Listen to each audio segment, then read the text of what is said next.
Hi, I'm Vince Weston, and recently I went to an estate sale from, uh, well, it's Twist of Fate is the name of the company, and they do um, consignments for a guy who's thinning his herd of model kits.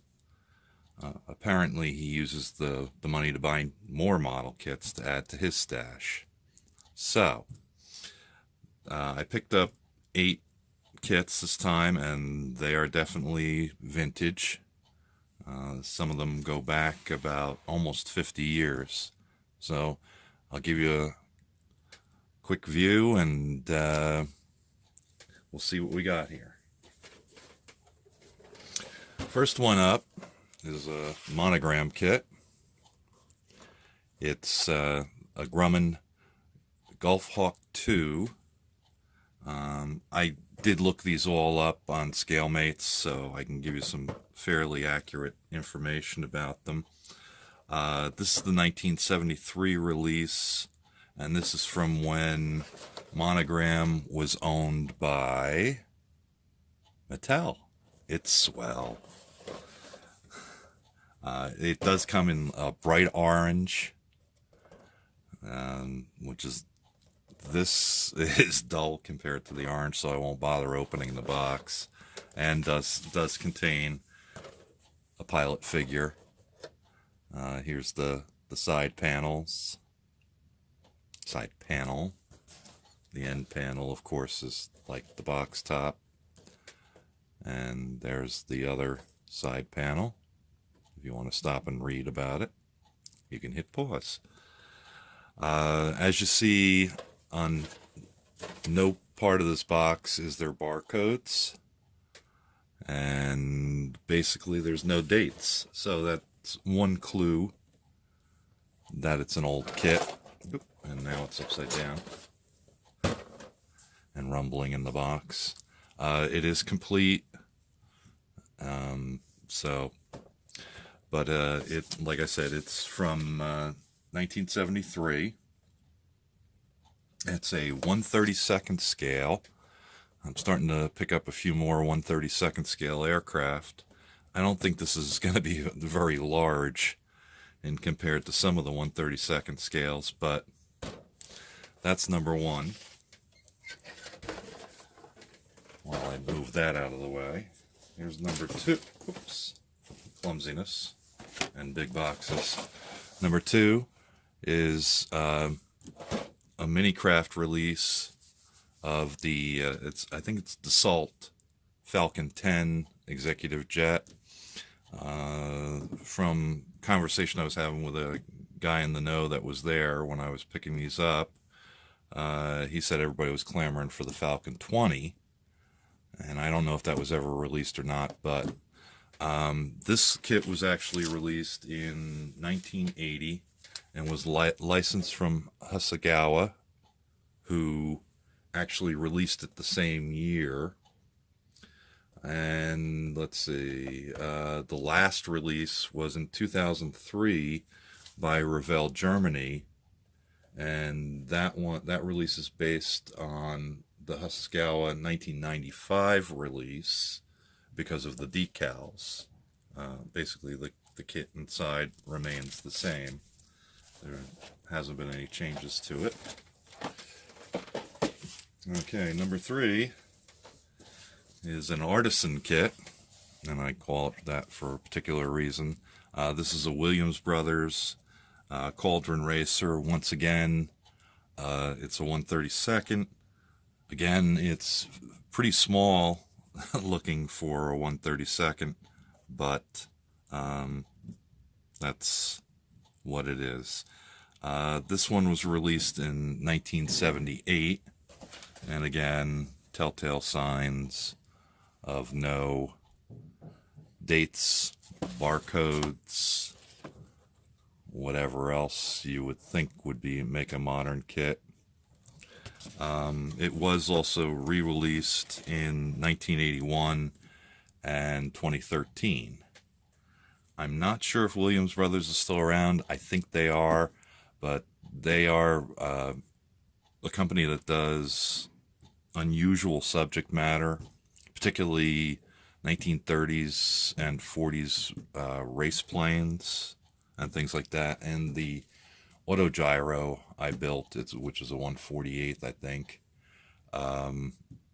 is one of their kits. And the reason that I consider them the Artisan kits is they give you a lot of great detail information on how to make additional details to it, but the instructions are not your typical thing. It's mostly text and an exploded view, and in this particular case, and most of them, top and side views for the decals and where the details go. So another interesting, strange kit. And here's another unusual one. I guess I can bring that a little further forward. This is the Revell release of the Douglas DC-7. This is under their release of the last year of golden age of prop-driven airliners. It comes from 1974, and actually this kit goes back to 1955, so it was an early Revell kit.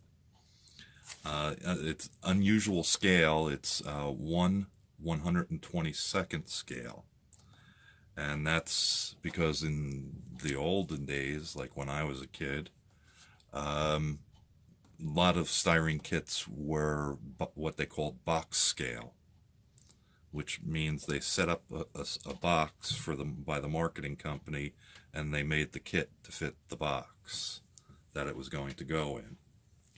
The last release of this was by Revell Germany in 2005. So here's a quick views of some of the other interesting stuff. I know the end panels are basically never really anything interesting, but I have to continue putting it down so I can do this all with one hand. It does even come with the ramp to climb the stairs to get inside of it, and the passenger doors can be open or closed, whichever your preference is. And the props do rotate. Woo-woo. A lot of guys just glue them in place. Like wheels, I tend to let them spin. The next one, once again, is another Revell kit. This is the Mooney Super 21. It's a civilian craft. It does look a lot like a Cessna, at least to me. This release, once again, this is 1/48th. This release was in 1982. It was actually originally a Bandai kit. Hey, Papa Dan. That was released in the 70s. And this was actually the last release of the kit ever. So you can see on the side they've got a couple of others and some other writings about the plane. So if you want to pause and read that, go right ahead. I'm not going to read it. And I'll just show you the other side, which is in all the different languages. English, French, Netherlands, Dutch, German, Savansky, I don't know. Anyway, in Italian. Okay, that's that one. Next one's kind of an oddball because of the manufacturer. Is Aurora. And it's the British de Havilland DH-10A, which was a bomber in World War I. It's 1/48th scale and has about a 16.5-inch wingspan, according to the point there. And this was the last release of this kit, currently known of, because of course Aurora basically went under about that time. You can once again see the sides. And there's the other side, which gives you a little more information about the plane. The plane, the plane. Okay, the next one is an Airfix kit. And actually, this is a 1/44th kit. And it was released in 1973. This is Series 4. Airfix does a lot of series, which kind of dates when the kits were released. And what majorly changes is the Airfix logo, and sometimes the writing on the box in the different releases. Once again, it's a clipper. It's a flying boat. I love flying boats. And let's see, this one was released in 1973. The original release was in 1967, and the last release was in 2005.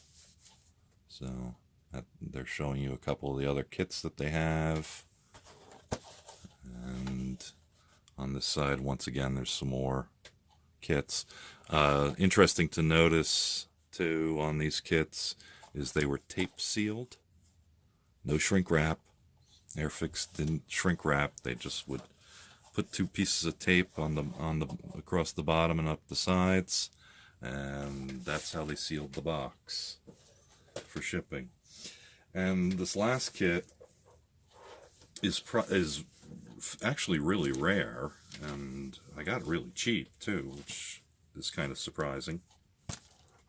But this is the lifelike aerial missile helicopter. Okay, it comes with missiles that the helicopter was used as the platform to fire. I don't know how successful this was, so don't ask me about that. It's a 1/40th scale, as you can see up here. This was, let's see, actually originally was an Adams kit and was released once by them. And this was the last release, which was in 1970 something. No release year was actually specified, and I can't find anything on it that would give me quite the year. So fairly rare, I think.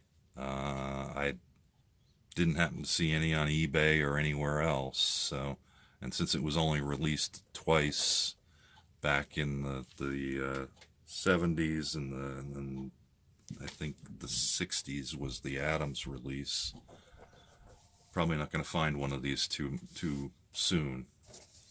The helicopter, from what I could find, was a Cessna YH-41.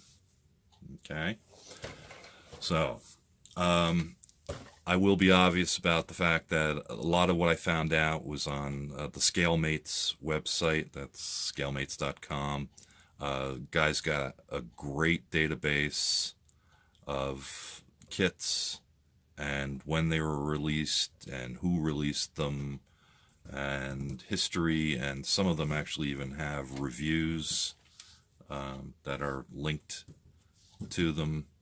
So I will say that.